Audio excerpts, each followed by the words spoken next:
নমস্কাৰ দৰ্শকসকল, আহিছো অন্য এটি বিষয়ৰ মাজলৈ। কাজিৰঙা ৰাষ্ট্ৰীয় উদ্যানৰ মাজেৰে ৩৫ কিলোমিটাৰ দৈৰ্ঘ্যৰ এলিভেটেড কৰিডৰ নিৰ্মাণ হ'ব। বিৰোধী পক্ষই এই প্ৰকল্পক লৈ বিভিন্ন নেতিবাচক ব্যাখ্যা আগবঢ়াই সাধাৰণ মানুহৰ মাজত বিভ্ৰান্তিৰ সৃষ্টি কৰিবলৈ চটপৰণাস্তি প্ৰচেষ্টা অব্যাহত ৰাখিছে। স্বয়ং গৌৰৱ গগৈয়ে ইয়াৰ বিৰোধিতা কৰি কৈছে যে এনেধৰণৰ নিৰ্মাণ কাৰ্যই অৰণ্যখনৰ প্ৰাকৃতিক পৰিৱেশ বিনষ্ট কৰিব আৰু বন্যপ্ৰাণীবোৰৰ ক্ষতি কৰিব। গৌৰৱ গগৈৰ কথাৰ ভিত্তি কিমান? বিশ্বত এনে কৰিডৰৰ উদাহৰণ আৰু আছেনে নাই? আধুনিক প্ৰযুক্তিৰে পৰিৱেশৰ ওপৰত নিগেটিভ প্ৰভাৱ নপৰাকৈ কিদৰে নিৰ্মাণ কাৰ্য সমাধা কৰা হয় সেই বিষয়ে আজি বিস্তাৰিতভাৱে কথা পাতিম। কিন্তু তাৰ আগতে মোৰ ঘৰৰ কাষৰ চুবুৰীটোত ঘটা পুৰণি ঘটনা এটা অকণমান আপোনালোকৰ সৈতে শ্বেয়াৰ কৰিব খুজিছো। আমাৰ গাঁওখনলৈ ৮৫-৮৬ চন মানতে বিদ্যুৎ সংযোগৰ ব্যৱস্থা হৈছিল। প্ৰথম যিদিনা পকী খুঁটাবোৰ পেলাবলৈ আহিছিল সিদিনা আমাৰ কাষৰ চুবুৰীটোৰ বুঢ়া মানুহ দুজনে কৰ্মচাৰীবোৰক দা জোকাৰি জোকাৰি বাধা দিছিল। তেওঁলোকৰ মতে কাৰেণ্টত লাগিলে যিহেতু মানুহ মৰে, সেয়ে চৰকাৰে এইবোৰ মানুহ মৰাৰ বুদ্ধি ভাঙিছে। বুঢ়া মানুহ দুজনৰ তৰ্জন গৰ্জন দেখি কৰ্মচাৰীবোৰে খুঁটা ননমোৱাকৈ উভতি গৈছিল।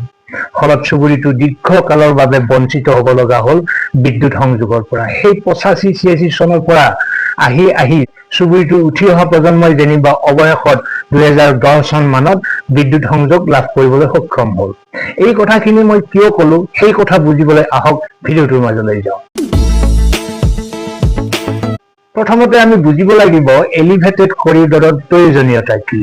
প্ৰথম প্ৰয়োজনটোৱে হৈছে বন্যপ্ৰাণীৰ মৃত্যু ৰোধ কৰা। বৰ্ষাকালত কাজিৰঙাৰ পৰা বন্যপ্ৰাণীসমূহ কাৰ্বি পাহাৰলৈ যাওঁতে বৰ্তমানৰ ৰাস্তাটো যেতিয়া পাৰ হ'ব লগা হয় তেতিয়া বহু জন্তুৰ মৃত্যু হয়। উৰণীয়া সেতু বা এলিভেটেড কৰিডৰ হ'লে জীৱ জন্তুসমূহে কোনো বাধা নোহোৱাকৈ পাৰ হ'ব পাৰিব। দ্বিতীয়তে, বৰ্তমানৰ ৰাস্তাটোৱে বনাঞ্চলখনক দুভাগত বিভক্ত কৰি ৰাখিছে। এলিভেটেড কৰিডৰ সম্পূৰ্ণ হোৱাৰ পিছত বৰ্তমানৰ ৰাস্তাটোৰ কিছু অংশ ভাঙি বন্যপ্ৰাণীৰ বাবে প্ৰাকৃতিক কৰিডৰ মুকলি কৰি দিয়া হ'ব, যিয়ে বনাঞ্চলখনক পুনৰ সংযোগ কৰিব। তৃতীয়তে, যান বাহনবোৰ মাটিৰ পৰা বহু ওপৰেৰে পাৰ হৈ যোৱাৰ ফলত বনাঞ্চলখনৰ ভিতৰত শব্দ আৰু ধোঁৱাৰ প্ৰভাৱ যথেষ্ট পৰিমাণে হ্ৰাস পাব। চতুৰ্থতে, এই কৰিডৰটো হোৱাৰ ফলত গাড়ী মটৰবোৰ যিহেতু বাধাহীনভাৱে দ্ৰুতগতিত অহা যোৱা কৰিব পাৰিব, সেয়ে উজনি নামনিৰ দূৰত্ব হ্ৰাস পাব, সময় ৰাহি হ'ব, ইন্ধনৰ খৰচ কমিব। সৰ্বোপৰি পৰ্যটন ক্ষেত্ৰৰো এক নতুন মাত্ৰা পাবলৈ সক্ষম হ'ব। দৰ্শকসকল, গৌৰৱ গগৈকে আদি কৰি গৌৰৱ গগৈৰ সৈতে সুৰ মিলাই যিসকলে এলিভেটেড কৰিডৰৰ বিপক্ষে যুক্তি দৰ্শাই আছে, সেইসকলৰ কথা শুনাৰ পিছত সাধাৰণ মানুহৰ এনেকুৱা ভাৱ হ'ব যেন পৃথিৱীৰ ক'তোৱে আজিলৈকে এনেধৰণৰ কৰিডৰ নিৰ্মাণ হোৱা নাই। কেৱল মাত্ৰ হিমন্ত বিশ্ব শৰ্মাইহে যেন প্ৰথমবাৰৰ বাবে এনে নাভুত নাচৰূপ বিষয় এটা কাজিৰঙালৈ লৈ আহিছে।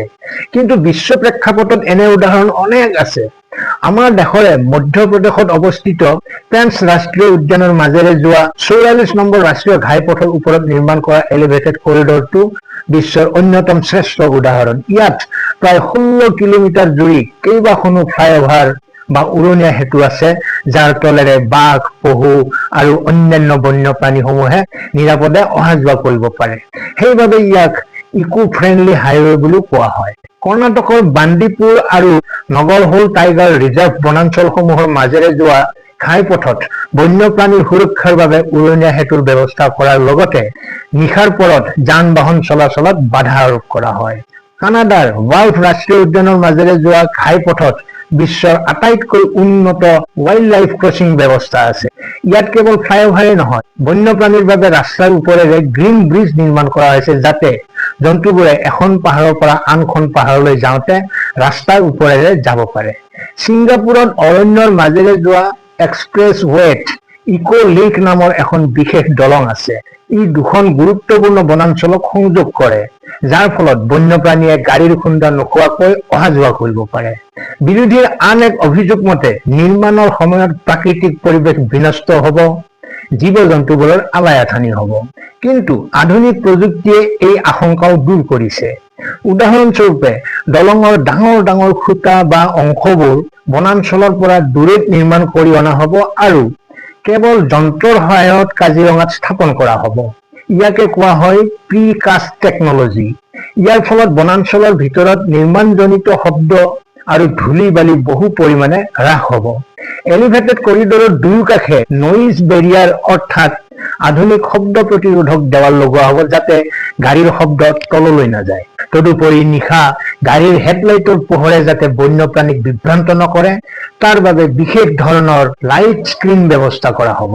বন্যপ্ৰাণীৰ বংশবৃদ্ধি বা বিশেষ ঋতুসমূহ লক্ষ্য ৰাখিহে নিৰ্মাণ কাৰ্যৰ গতি নিৰ্ধাৰণ কৰিব, অৰ্থাৎ জীৱ জন্তুৰ প্ৰজন্মৰ নিৰ্দিষ্ট সময়বোৰত নিৰ্মাণ কাৰ্য সীমিত কৰা হ'ব।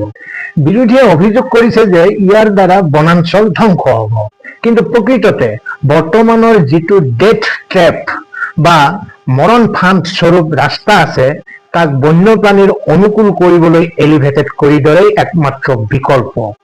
ই কেৱল এখন উৰণীয়া দলং নহয়, বৰঞ্চ ই অসমৰ পৰ্যটন উদ্যোগৰ বাবেও এক বিশাল সম্পদ হ'ব।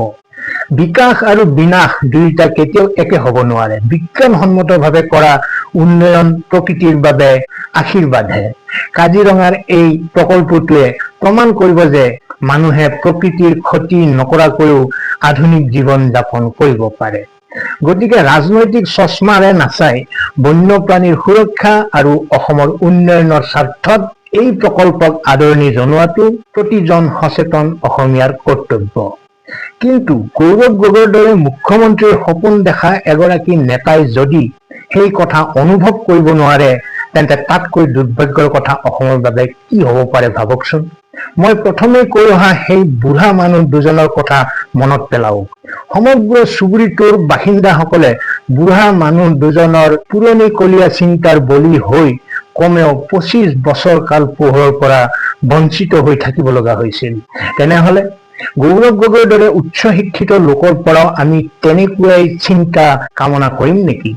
মুখ্যমন্ত্ৰী ডক্টৰ হিমন্ত বিশ্ব শৰ্মাই কমিশ্যনৰ অংকতহে এলিভেটেড কৰিডৰ নিৰ্মাণ কৰিবলৈ লোৱা বুলি গৌৰৱ গগৈয়ে অতি নিম্নমানৰ মন্তব্যও আগবঢ়াইছে।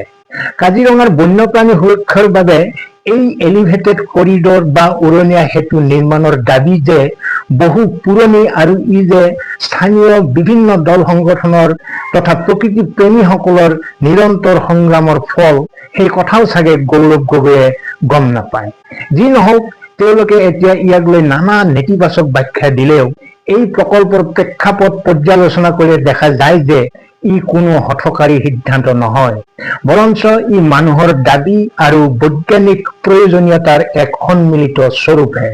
কাজিৰঙাৰ 37 নং ৰাষ্ট্ৰীয় ঘাইপথত প্ৰতি বছৰে বৰ্ষাকালত যি মৰ্মান্তিক পশু মৃত্যুৰ ঘটনা ঘটে, সেয়া বন্ধ কৰাৰ বাবে অসমৰ ছাত্ৰ সংগঠন, স্থানীয় সচেতন নাগৰিক সমাজ আৰু বন্যপ্ৰাণী প্ৰেমী গোটসমূহে বহু বছৰ ধৰি আন্দোলন কৰি আহিছিল। তেওঁলোকৰ মূল দাবীয়েই আছিল ৰাস্তা নহয়, কৰিডৰ লাগে। বৰ্তমানৰ চৰকাৰে সেই দীৰ্ঘদিনীয়া দাবীকহে বাস্তৱ ৰূপ দিবলৈ আগবাঢ়িছে। দ্বিতীয়তে, ৰাষ্ট্ৰীয় সেউজ ন্যায়াধিকৰণ আৰু উচ্চতম ন্যায়ালয়েও বিভিন্ন সময়ত কাজিৰঙাৰ প্ৰাণীকুল ৰক্ষাৰ বাবে স্থায়ী ব্যৱস্থা গ্ৰহণৰ নিৰ্দেশ দিছিল। পৰিৱেশবিদসকলে বাৰে বাৰে মত দিছিল যে পশু পক্ষীৰ যাতায়াতৰ প্ৰাকৃতিক পথসমূহ কোনো কাৰণতে অৱৰুদ্ধ কৰিব নালাগে। এলিভেটেড কৰিডৰেই আছিল ইয়াৰ একমাত্ৰ বিজ্ঞানসন্মত বিকল্প। তৃতীয়তে, কেৱল বন্যপ্ৰাণীয়ে নহয়, স্থানীয় লোক আৰু পৰ্যটকসকলৰ নিৰাপত্তাৰ বাবেও এই উৰণীয়া সেতুৰ দাবী দীৰ্ঘদিনীয়া। বৰ্ষাকালত পশুবিলাক যেতিয়া প্ৰাণ বচাবলৈ ৰাস্তালৈ উঠি আহে, তেতিয়া যান বাহন আৰু বন্যপ্ৰাণীৰ মাজত হোৱা সংঘৰ্ষত মানুহৰো প্ৰাণহানি ঘটে। স্থানীয় সংগঠনসমূহে সদায় বিচাৰিছিল এনে এক সমাধান, যিয়ে মানুহ আৰু বন্যপ্ৰাণীৰ সংঘাত হ্ৰাস কৰিব। চতুৰ্থতে, কংগ্ৰেছ দলে এতিয়া পৰিৱেশৰ দোহাই দি ইয়াৰ বিৰোধিতা কৰিছে। তেওঁলোকক মনত পেলাই দিয়া দৰকাৰ যে তেওঁলোকৰ চৰকাৰ থকা দিনত বিভিন্ন সময়ত কাজিৰঙাৰ পশু মৃত্যুক লৈ, বিশেষকৈ গড় নিধনক লৈ তেওঁলোক একেবাৰে উদাসীন আছিল। এতিয়া চৰকাৰে এক আধুনিক আৰু স্থায়ী সমাধান লৈ অহাত এইবাৰো তেওঁলোকে কেৱল ৰাজনৈতিক কাৰণত নেতিবাচক প্ৰচাৰ চলোৱাত উঠি পৰি লাগিছে। নিশ্চিতভাৱে এনে কাৰ্য নিন্দাৰ যোগ্য। যি নহওক, আপোনালোকৰ অভিমত কমেণ্ট বক্সত নিশ্চয় লিখিব। শেষত মই এটা কথাই কম, যি প্ৰকল্পৰ দাবী জনাই কাজিৰঙাৰ ভূমিপুত্ৰসকলে বছৰৰ পিছত বছৰ ধৰি ৰাজপথত সংগ্ৰাম কৰিছিল। আজি সেই প্ৰকল্প যেতিয়া বাস্তৱায়িত হবলৈ গৈ আছে, তেতিয়া গৌৰৱ গগৈৰ দৰে কিছুমান সুবিধাবাদী নেতাই ইয়াক বিতৰ্কিত কৰিবলৈ চেষ্টা কৰিছে। এয়া কাজিৰঙাৰ সুৰক্ষাত নিবেদিত প্ৰতিজন অসমীয়াৰ আৱেগক কৰা অপমান। আজিলৈ এৰিছো, ভালে থাকক, কুশলে থাকক, ধন্যবাদ।